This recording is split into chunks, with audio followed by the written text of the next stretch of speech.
Jaksa penuntut umum? Siap, Bu. Baik, silakan langsung. Bismillah.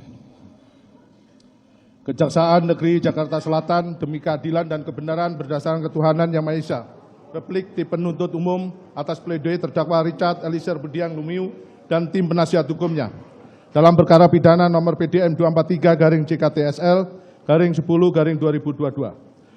Majelis Hakim yang kami hormati, tim penasihat hukum dan para pengunjung sidang yang kami hormati, dengan memanjatkan puji syukur kehadirat Tuhan Yang Maha Esa atas taufik, hidayah, dan ridhonya lah kita telah dapat melaksanakan persidangan perkara ini dengan tertib, lancar, dan aman sampai pada tahap pembacaan replik dari tim penuntut umum atas pledoi terdakwa Richard Eliezer Budiang Lumiu dan tim penasihat hukumnya. Pada kesempatan ini izinkanlah kami mengucapkan terima kasih kepada Majelis Hakim yang telah memberikan kesempatan pada kami selaku tim penuntut umum untuk mengajukan replik dalam perkara pidana ini. Rasa hormat dan penghargaan kami sampaikan kepada Yang Mulia Majelis Hakim yang telah dengan tekun, cermat, sabar, serta arif memimpin jalannya persidangan perkara ini sejak digelarnya persidangan hingga saat ini di Pengadilan Negeri Jakarta Selatan. Ungkapan yang sama kami sampaikan kepada tim penasihat hukum yang telah menjalankan tugasnya secara profesional dan proporsional dengan penuh semangat dan kesungguhan dalam mendampingi kliennya yang tetap dilakukan dalam kerangka hukum pidana formil sesuai dengan batasan-batasan yang diatur dalam Kitab Undang-Undang Hukum Acara Pidana yang selanjutnya disebut KUHAP. Oleh karenanya, keberadaan tim penasihat hukum menjadi satu bagian yang tidak terpisahkan dari terselenggaranya persidangan dalam perkara tindak pidana yang dilakukan terdakwa Richard Eliezer Budiang Lumiu. Majelis Hakim yang kami muliakan, tim penasihat hukum yang terhormat, dan para pengunjung sidang yang kami hormati. Bahwa pada persidangan hari Rabu tanggal 25 Januari 2023, terdakwa Richard Eliezer Budiang Lumiu maupun tim penasihat hukum telah membacakan pledoi. Pada kesempatan ini kami tim penuntut umum menanggapi pledoi baik dari terdakwa Richard Eliezer Budiang Lumiu maupun pledoi dari tim penasihat hukum. Memperhatikan isi pledoi dari terdakwa Richard Eliezer Budiang Lumiu maupun pledoi tim penasihat hukum yang pada pokoknya memohon kepada Majelis Hakim yang menyidangkan perkara ini agar pledoi pribadi terdakwa Richard Eliezer Budiang Lumiu tidak kami bacakan dan dianggap dibacakan. Pledoi tim penasihat hukum nomor 1 sampai dengan 6 tidak kami bacakan dan dianggap dibacakan. Setelah tim penuntut umum mempelajari dan mencermati dengan seksama pledoi tim penasihat hukum, semakin kokohlah pendirian dan keyakinan tim penuntut umum atas surat tuntutan yang telah dibacakan dalam persidangan pada hari Rabu tanggal 18 Januari 2023. Karena pledoi dari terdakwa Richard Eliezer Budiang Lumiu dan tim penasihat hukumnya didasarkan pada penilaian yang subjektif guna melepaskan terdakwa Richard Eliezer Budiang Lumiu dari tuntutan hukum terhadap perbuatan yang telah terdakwa Richard Eliezer Budiang Lumiu lakukan. Hal tersebut akan dibuktikan kembali oleh tim penuntut umum dalam replik ini yang merupakan satu kesatuan yang tak terpisahkan dengan surat tuntutan yang telah kami bacakan pada hari Rabu tanggal 18 Januari 2023.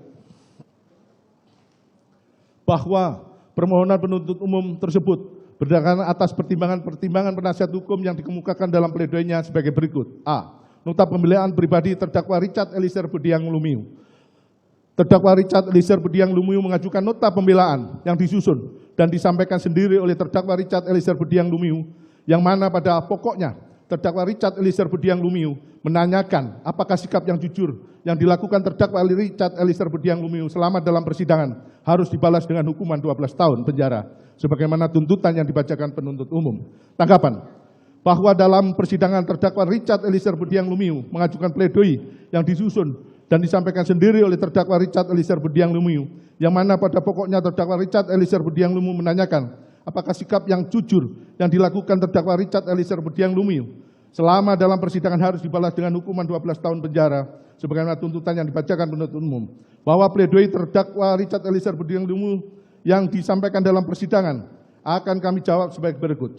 Bahwa tugas dan kewenangan penuntut umum sebagaimana diamanatkan dalam undang-undang dan peraturan perundang-undangan yang mengatur tentang kewenangan kejaksaan adalah melakukan penuntutan terhadap seseorang atau badan hukum yang dituduhkan melakukan suatu tindak pidana.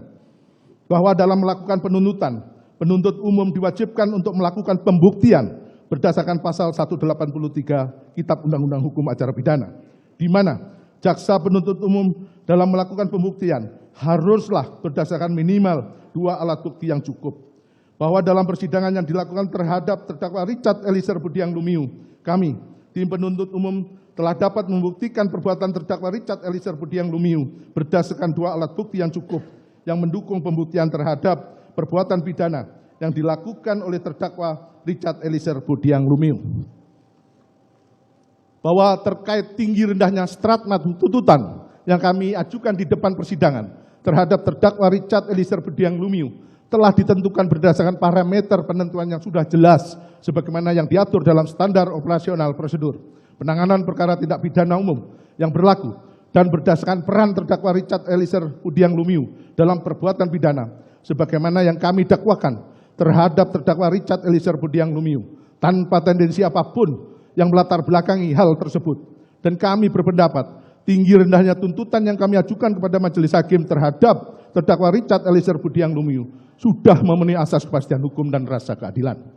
Bahwa selain itu, tim penuntut umum mempertimbangkan peran terdakwa Richard Eliezer Budiang Lumiu sebagai eksekutor atau pelaku yang melakukan perbuatan penembakan kepada korban Nofriansah Yosua Huta Barat sebanyak 3 sampai 4 kali. Sehingga berdasarkan hal tersebut, kami tim penuntut umum menuntut terdakwa Richard Eliezer Budiang Lumiu selama 12 tahun penjara.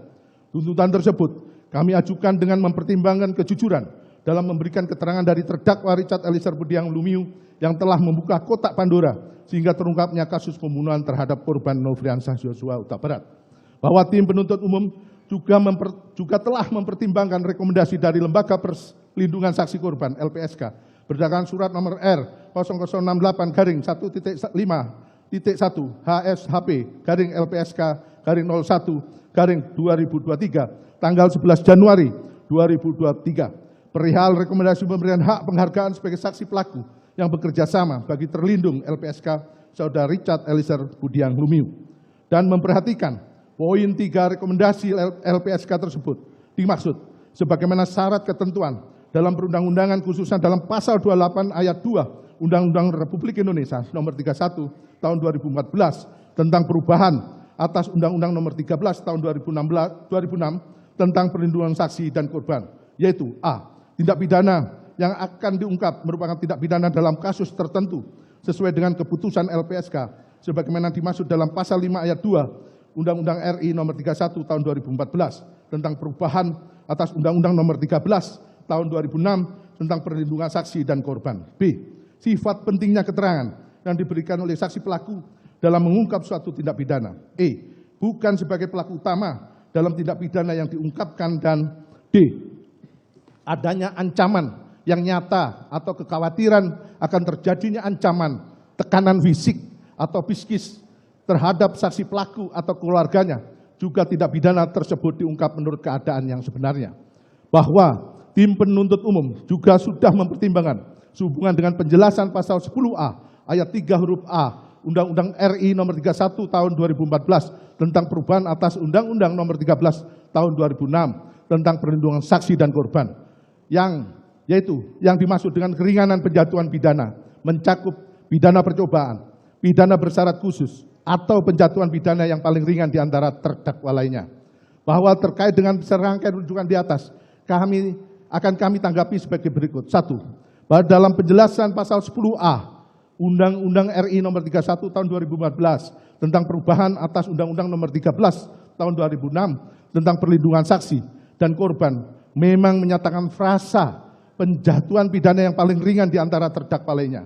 Namun demikian, pasal AHU belum mengakomodir keadaan di mana saksi pelaku yang bekerja sama juga sebagai pelaku material terdakwa Richard Eliezer Budiang Lumiu yang mempunyai peran lebih dominan dibandingkan dengan peran para terdakwa lainnya, kecuali saksi Freddy Sambo pelaku utama. Dalam rangkaian tindak pidana turut serta melakukan pembunuhan berencana terhadap korban Nofriansah Yosua Huta Barat, sehingga permohonan tuntutan kepada majelis hakim untuk penjatuhan pidana yang paling ringan terhadap terdakwa Richard Eliezer Budiang Lumiu di antara terdakwa lainnya perlu mendapat kajian secara mendalam. 2. Bahwa kondisi ini menimbulkan dilema juridis karena di satu sisi terdakwa Richard Eliezer Budiang Lumiu dikategorikan sebagai seorang saksi atau pelaku yang bekerja sama yang dengan keberanian dan kejujurannya telah berkontribusi membongkar kejahatan yang direncanakan untuk membunuh korban Nofriansah Yosua Huta Barat, dan juga membongkar skenario pengkelabuan yang dibuat oleh pelaku utama yaitu saksi Ferdi Sambo. Namun di sisi lain, peran dari terdakwa Richard Eliezer Budiang Lumiu sebagai eksekutor dari penembakan terhadap korban Nofriansah Yosua Huta Barat perlu juga dipertimbangkan secara jernih dan objektif. 3. Bahwa dalam tuntutannya terhadap terdakwa Richard Eliezer Budiang Lumiu, tim penuntut umum telah bersandar pada asas dominus litis. Ketentuan pasal 8 ayat 3 Undang-Undang Nomor 11 tahun 2021 tentang Kejaksaan RI yang menyatakan demi keadilan dan kebenaran berdasarkan ketuhanan yang Maha Esa, jaksa melakukan penuntutan. Ketentuan pasal 8 ayat 4 Undang-Undang Nomor 11 tahun 2021 tentang Kejaksaan Republik Indonesia yang menyatakan dalam melaksanakan tugas dan wewenangnya, jaksa senantiasa bertindak berdasarkan hukum dan hati nurani dengan mengindahkan norma keagamaan, kesopanan, kesusilaan, serta wajib menggali dan menjunjung tinggi nilai kemanusiaan yang hidup dalam masyarakat, serta senantiasa menjaga kehormatan dan martabat profesinya. Serta teori tujuan pemidanaan yang menyatakan pidana dijatuhkan bukan aqua pecatum es karena orang yang membuat kejahatan, melainkan nepisetur supaya orang jangan melakukan kejahatan. Di mana? Dilanjutkan.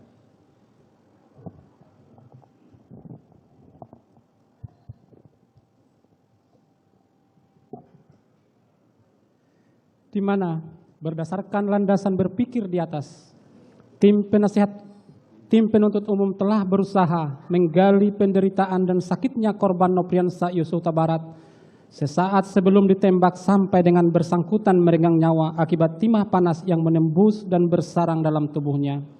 Kejujuran, kontribusi, dan konsistensi terdakwa Richard Eliezer Budiang Lumiu dalam membongkar perkara aku, saksi pelaku yang bekerja sama. Peran terdakwa Richard Eliezer Budiang Lumiu sebagai eksekutor penembakan terhadap korban Nofriansah Yosua Huta Barat. Peran saksi Ferdi Sambo sebagai pelaku utama dengan tuntutan pidana penjara seumur hidup. Peran para terdakwa lainnya yang bukan sebagai eksekutor namun memiliki kontribusi yang sangat beragam dalam perkara aku. Penderitaan keluarga korban atas meninggalnya korban Nofriansah Yosua Huta Barat. Pemaafan keluarga korban Nofriansah Yosua Huta Barat kepada terdakwa Richard Eliezer Budiang Lumiu serta kondisi sosial kemasyarakatan sehubungan dengan faktor penjara pidana baik bagi terdakwa Richard Eliezer Budiang Lumiu agar tidak lagi melakukan perbuatan yang sama di kemudian hari sebagaimana teori prevensi khusus maupun bagi masyarakat luas untuk mempertahankan ketertiban masyarakat dari gangguan penjahat, sehingga dengan memidana pelaku kejahatan secara proporsional, diharapkan anggota masyarakat lainnya tidak akan melakukan tindak pidana sebagaimana tujuan dari teori prevensi umum. 4. Bahwa oleh karena itulah, tim penuntut umum dalam Strakma telah dengan sungguh-sungguh mempertimbangkan untuk memutuskan tuntutan pidana terhadap terdakwa Richard Eliezer Budiang Lumiu selama 12 tahun penjara karena secara sah dan meyakinkan telah melanggar ketentuan pasal 340 junto pasal 55 ayat 1 ke 1 KUHP. B.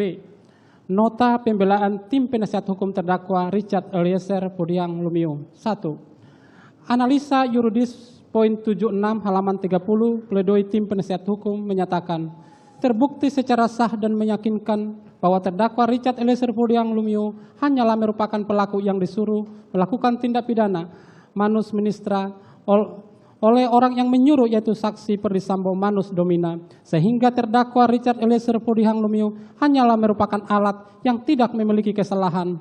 Oleh karenanya tidak dapat dipertanggungjawabkan secara pidana sehingga terdakwa Richard Eliezer Budiang Lumiu sama sekali tidak memiliki niat jahat atau mensrea untuk menghilangkan nyawa teman sekamarnya sendiri in cause korban Nofriansah Yosua Huta Barat sehingga berlaku asas tiada pidana tanpa kesalahan. Dalil pledoi penasihat hukum terdakwa Richard Eliezer Budiang Lumiu adalah tidak tepat. Penasehat hukum terdakwa Richard Eliezer Budiang Lumiu keliru dalam menafsirkan terdakwa Richard Eliezer Pudiang Lumiu tidak dapat dipertanggungjawabkan secara pidana karena merupakan orang yang disuruh dan tidak terdapat mens rea atau dikatakan sebagai manus ministra. Pada prinsipnya, sebagai orang aparat penegak hukum yang mempunyai disiplin keilmuan ilmu hukum tentu sudah mampu membedakan mana yang tidak dapat dijadikan sebagai pertanggungjawaban pidana dan mana yang dapat dijadikan sebagai orang yang dapat dijadikan sebagai pertanggungjawaban pidana. Sama-sama kita ketahui yang dikatakan dengan manus ministra adalah orang yang tidak mampu bertanggung jawab, yaitu A. Tidak dapat dipidana seseorang yang melakukan perbuatan yang tidak dapat dipertanggungjawabkan kepadanya karena kurang sempurna akal jiwanya atau terganggu karena sakit, pasal 44 KUHP. B. Daya paksa atau permah, melakukan perbuatan yang didorong oleh daya paksa sama sekali tidak dapat ditahan sebagaimana pasal 48 KUHP. C. Melaksanakan perintah jabatan dalam hal ini menjalankan perintah yang sah sebagaimana dalam pasal 51 KUHP. Apabila kita cermati sepanjang persidangan yang melelahkan ini, terdakwa Richard Eliezer Pudiang Lumiu tidak terdapat tanda-tanda atau ciri-ciri sebagaimana yang disyaratkan pasal 44 KUHP, kurang sempurna akalnya, pasal 48 KUHP daya paksa, pasal 51 KUHP perintah jabatan. Terdakwa Richard Eliezer Pudiang Lumiu semata-mata menunjukkan loyalitasnya mens rea sehingga diwujudkan dalam bentuk kerjasama will and weapons dengan peranan yang berbeda-beda. Dalam hal ini, terdakwa Richard Eliezer Pudiang Lumiu berperan sebagai orang atau pelaku utama yang melakukan penembakan awal dan menembak yang kedua diperankan oleh saksi Perdi Sambo. Dengan demikian, sempurnalah bentuk kerjasama sebagaimana disyaratkan pasal 340 KUHP, junto pasal 55 ayat 1 ke 1 KUHP. Dengan demikian, dalil penasihat hukum terdakwa Richard Eliezer Pudiang Lumiu harus dikesampingkan. 2.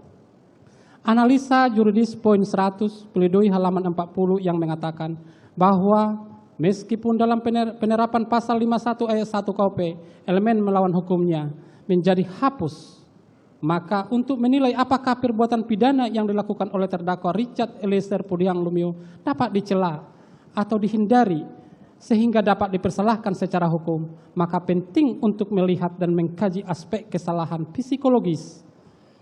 Dalil pledoi penasihat hukum terdakwa Richard Eliezer Pudiang Lumiu adalah tidak tepat. Penasihat hukum terdakwa Richard Eliezer Pudiang Lumiu keliru dalam menafsirkan perbuatan terdakwa Richard Eliezer Pudiang Lumiu dapat menjadi hapus dengan alasan pertimbangan aspek kesalahan psikologis. Apakah terdakwa Richard Eliezer Pudiang Lumiu dapat dilepaskan dari pertanggungjawaban karena aspek psikologis? Jawabannya tentu tidak. Karena terdakwa Richard Eliezer Pudiang Lumiu dalam hal ini bukan yang terpengaruh karena ketakutan atau karena dibawa kuasa penguasa, dalam hal ini saksi Perdi Sambo, melainkan terdakwa Richard Eliezer Pudiang Lumiu dalam hal ini hanyalah memperlihatkan loyalitasnya sebagai orang yang ikut dalam saksi Perdi Sambo. Dan apakah karena ikut dengan saksi Perdi Sambo dapat dibenarkan untuk melaksanakan permintaan saksi Perdi Sambo yang tidak sah atau melawan hukum? Jawabannya tentu tidak dapat dibenarkan. Sehingga apa yang dikemukakan oleh ahli hukum Jan Remlik berpendapat suatu perintah yang diberikan secara utuh tidak sah, tidak menyediakan sifat dapat dipidananya perbuatan karena sudah semestinya apa yang melawan hukum tidak berubah menjadi sejalan dengan hukum sekedar karena dilakukannya dasar perintah. Memperhatikan fakta hukum yang terungkap di persidangan tidak dapat diterbantahkan, baik pengakuan terdakwa maupun keterangan saksi Perdi Sambo menerangkan bahwa terdakwa Richard Eliezer Lumiu diminta untuk menembak korban Nopriansa Yosua lalu diberikan peluru untuk diisi dalam magazin dan dipasangkan dalam senjata api Glock milik terdakwa yang kemudian pada akhirnya digunakan untuk menembak korban Yosua. Dengan demikian jelaslah bahwa terdakwa Richard Eliezer Pudiang tidak dapat lepas dari tuntutan sehingga dalil penasihat hukumnya harus dikesampingkan. Dilanjutkan.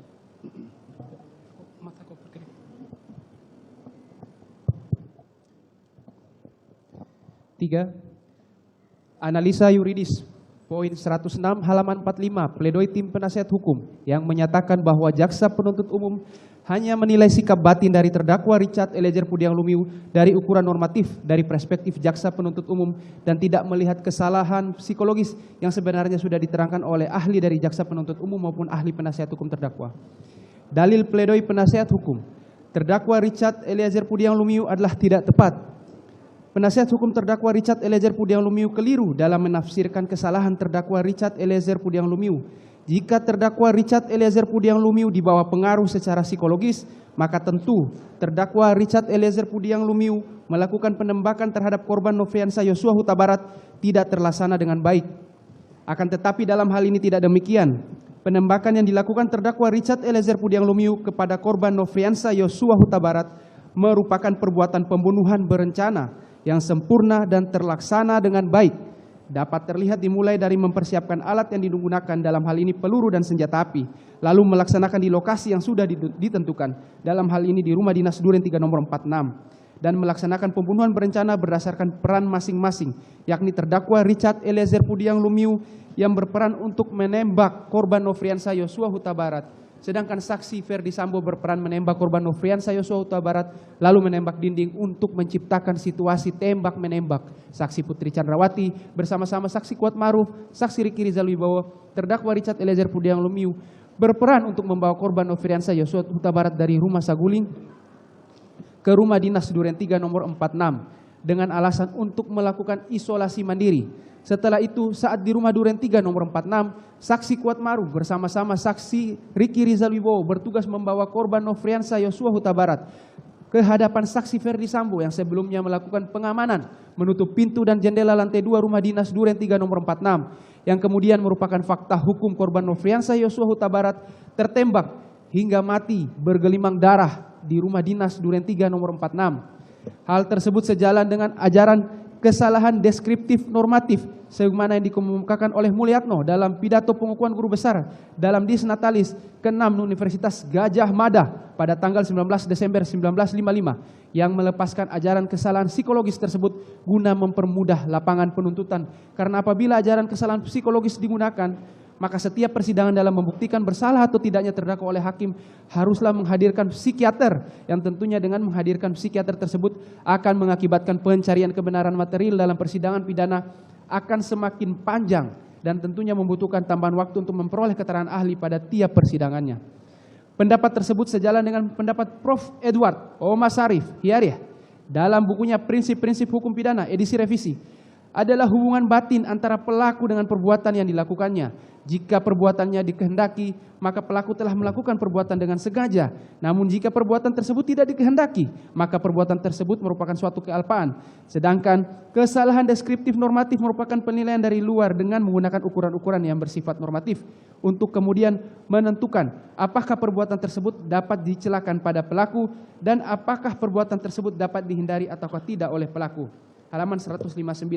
Dengan demikian, penuntut umum menilai dengan ajaran kesalahan psikologis tersebut, maka sikap batin subjektif pelaku yang menentukan dapat tidaknya seseorang dikatakan bersalah melakukan suatu tindak pidana yang juga dikemukakan oleh Simon akan membuat keterangan psikiater inilah yang menjadi tombak mengenai pertanggungjawaban dari seseorang yang melakukan tindak pidana, sehingga demikian bertentangan dengan sistem pembuktian negatif bedelik Bois teori yang dianut dalam hukum acara pidana di Indonesia, yang secara kontrario diatur bahwa hakim tidak boleh menjatuhkan pidana kepada seorang kecuali apabila dengan sekurang-kurangnya 2 alat bukti yang sah ia memperoleh keyakinan bahwa suatu tindak pidana benar-benar terjadi dan bahwa terdakwalah yang bersalah melakukannya, sebagaimana diatur dalam pasal 183 KUHP, sehingga berdasarkan pengaturan tersebut terlihat bahwa keterangan ahli sebagai alat bukti sebagaimana disebut dan diatur dalam pasal 1 angka 28, pasal 184 ayat 1 B dan pasal 186 KUHP merupakan alat bukti yang kekuatan pembuktian bebas yang juga dituturkan oleh M. Yahya Harahap dalam bukunya yang berjudul Pembahasan Permasalahan dan Penerapan KUHP, bahwa keterangan ahli tidak mempunyai kekuatan yang pembuktian yang menentukan dan mengikat. Keterangan ahli bersifat fris bewiskrah atau tidak mengikat karena ahli dalam memberikan keterangannya terbatas pada kemampuan dan keilmuannya yang kemudian diserahkan kepada hakim, sehingga tidak dapat dikatakan mempunyai kekuatan pembuktian yang sempurna. Pasal 183 ayat 2 KUHP kemudian lebih lanjut mengatur bahwa keterangan ahli tidak cukup membuktikan kesalahan terdakwa apabila tidak didukung oleh alat bukti yang lainnya. Alat bukti keterangan ahli tidak mempunyai nilai kekuatan pembuktian yang mengikat dan menentukan. Dengan demikian nilai kekuatan pembuktian keterangan ahli sama dengan nilai kekuatan yang melekat pada alat bukti keterangan saksi, yaitu mempunyai nilai kekuatan pembuktian bebas atau free bewiskrah. Hakim bebas menilainya dan tidak terikat kepadanya. Namun, penilaian hakim ini harus benar-benar bertanggung jawab atas landasan moral demi terwujudnya kebenaran sejati dan demi tegaknya hukum serta kepastian hukum. Dari uraian argumentasi di atas dapat dilihat bahwa ajaran kesalahan psikologis sebagaimana didengung-dengungkan oleh tim penasihat hukum tidaklah sesuai dengan konsep hukum pembuktian yang ada di Indonesia. Karena dengan digunakannya ajaran kesalahan, maka dalil penasihat hukum terdakwa Richard Eliezer Pudiang Lumiu harus dikesampingkan. Dilanjutkan. 4. Dalil tim penasihat hukum terdakwa sebagaimana tertuang dalam poin 107 pledoi halaman 46 yang menyatakan, sehingga tidak mengherankan penerapan dari ajaran kesalahan normatif deskriptif seringkali membawa kepastian hukum yang tidak berkeadilan, yang berpotensi membuat kondisi lembaga pemasyarakat yang kapasitasnya hanya 132.000 orang menjadi sesak dan penuh karena dihuni oleh 280.000 warga binaan, belum termasuk rutan Polri. Dalil pledoi penasihat hukum terdakwa Richard Eliezer Pudiang Lumiu adalah tidak tepat, serta sangat klise dan lemah dalam berlogika, serta merupakan dalil yang sangat subjektif, tidak dapat divalidasi kebenarannya, dan mudah dipatahkan karena tidak disertai dengan adanya bukti ilmiah yang menjelaskan adanya kausalitas antara penggunaan ajaran kesalahan normatif deskriptif dengan kondisi lembaga pemasyarakat yang menjadi penuh sesak karena over capacity, serta tidak adanya bukti ilmiah yang dapat membangun argumentasi yuridis dalam penggunaan ajaran kesalahan psikologis akan dapat menurunkan kondisi over capacity dalam lembaga pemasyarakatan di Indonesia, sehingga dalil tim penasihat hukum yang meminta dipertimbangkannya ajaran kesalahan psikologis pada diri terdakwa Richard Eliezer Pudiang Lumiu haruslah dikesampingkan. 5. Terdakwa berada dalam pengaruh daya paksa sebagaimana dimaksud pasal 48 KUHP, sehingga perbuatan terdakwa Richard Eliezer Pudiang Lumiu tidak dapat dipertanggungjawabkan secara pidana yang dinyatakan pada pledoi tim penasihat hukum halaman 33. Dalil pledoi penasihat hukum terdakwa Richard Eliezer Pudiang Lumiu adalah tidak tepat dan prematur. Penasehat hukum berkesimpulan sendiri dengan mengatakan terdakwa Richard Eliezer Pudiang Lumiu berada dalam pengaruh daya paksa sebagai masuk dalam pasal 46 KUHP.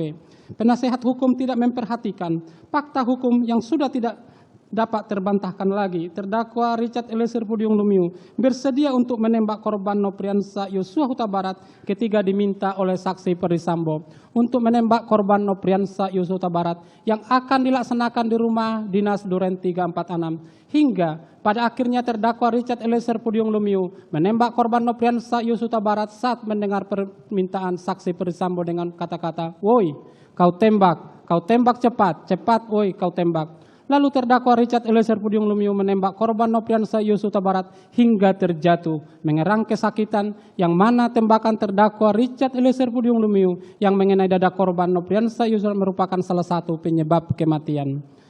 Berdasarkan fakta hukum tersebut tidak dapat adanya paksaan atau daya paksa yang dapat digolongkan sebagai alasan pembenar maupun alasan pemaaf, sehingga tepatlah pendapat Simon yang mengemukakan opermah itu dapat berupa keadaan terpaksa secara fisik dan keadaan terpaksa secara psikis.